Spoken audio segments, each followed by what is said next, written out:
दोस्तों, हम 2 हंसों की कहानी लेकर आए हैं। बहुत प्रेरणा भरी और बहुत मोटिवेशन भरी एक कहानी है। तो इस कहानी में आप लास्ट तक ज़रूर बने रहिएगा। तो चलते हैं, कहानी स्टार्ट करते हैं। हिमालय में एक बहुत ही सुंदर सा झील था, स्वर्ग जैसा पेड़-पौधे थे, पशु-पक्षियाँ थे और इतना सुंदर सा झील था कि स्वर्ग जैसा सुंदर सा झील था। और उसमें सबसे खास बात ये थी कि उसमें 2 हंस थे। एक था राजा, एक था सेनापति। वो बहुत ही सुंदर थे, सोने जैसी चोंच सोने की तरह दिखती थी, सफ़ेद पंख बादल की तरह बिल्कुल सफ़ेद पंख, बहुत ही सुंदर थे। उनको देखने के लिए लोग देश-विदेश से आते थे। उनका बहुत ही नाम था, कई कवियों ने उनको अपनी कहानी में भी बताया है। तो एक बीच की बात है, एक राजा लखनऊ के थे, उनको उन हंसों की देखने की इच्छा हुई और वैसा ही झील बनाने के लिए उन्होंने सोचा। उन्होंने वैसा ही सेम झील अपने लखनऊ में बनाने का आदेश दिया। उन्होंने झील बनवाया, वैसे ही पेड़-पौधे लगवाए, पशु-पक्षियों को रखा, पशु-पक्षियों को देखभाल के लिए आदमी रखे और लेकिन उस राजा के मन में एक इच्छा थी, हिमालय के जो दोनों हंस थे उनको देखने की इच्छा थी। पर एक दिन की बात है, वहाँ के हंसों के झुंड ने अपने राजा के सामने लखनऊ झील आने की इच्छा प्रकट की कि राजा से कहा कि हमें वहाँ की झील देखने चलना चाहिए, वहाँ की झील बहुत सुंदर है, वहाँ पर सब लोग चलते हैं। तो वहाँ का राजा जो हंस था, राजा हंसों का राजा था, वो बहुत समझदार था। उसने सोचा कि अगर हम वहाँ गए तो वहाँ का जो राजा है वो हमें पकड़ लेगा। उसने साफ मना कर दिया कि नहीं, वहाँ नहीं जाना है। लेकिन सभी हंसों के सामने राजा की क्या चलती।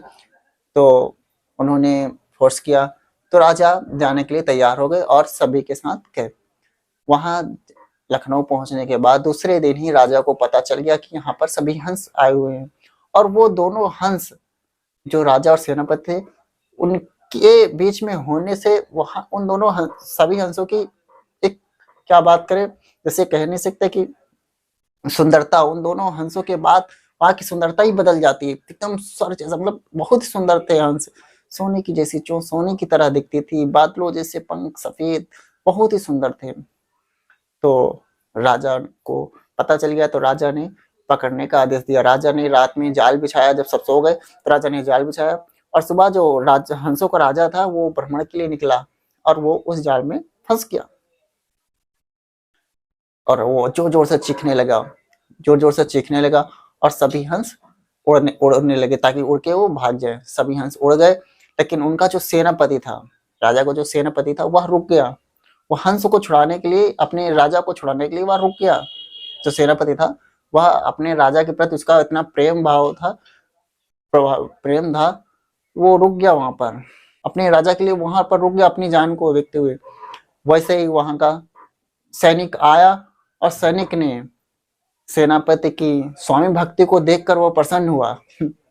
उसने राजा को छोड़ दिया। वह राजा, हंसों का राजा था, वो बहुत समझदार था और दूरदर्शी भी था। उसने सोचा अगर मैं चला गया तो यह राजा इस सैनिक को प्राण देने की सजा देगा। और तो हंसों के राजा ने कहा सैनिक से कि मुझे अपने राजा के दरबार ले चलो। तो सैनिक दोनों हंसों को अपने राजा के पास ले गए।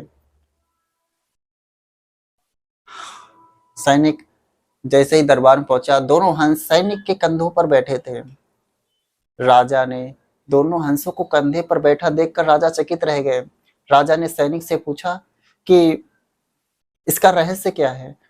सैनिक ने पूरी सच सच बात बताई और सैनिक की सारी बातें सुनकर दरबार के सभी लोग और राजा दोनों हंसों के प्रति इतने सेनापति की इतना साहस और स्वयं भक्ति को देखकर सभी के मन में प्रेम जाग गया और उनको छोड़ दिया। राजा ने दोनों हंसों से अपने झील में कुछ दिन रुकने का निवेदन किया। हंसों ने राजा के निवेदन को स्वीकार किया और वह कुछ दिन वहां रुक गए। इस कहानी का सबसे मेन उद्देश्य ये है कि हमें किसी भी परिस्थिति में अपनों का साथ नहीं छोड़ना चाहिए।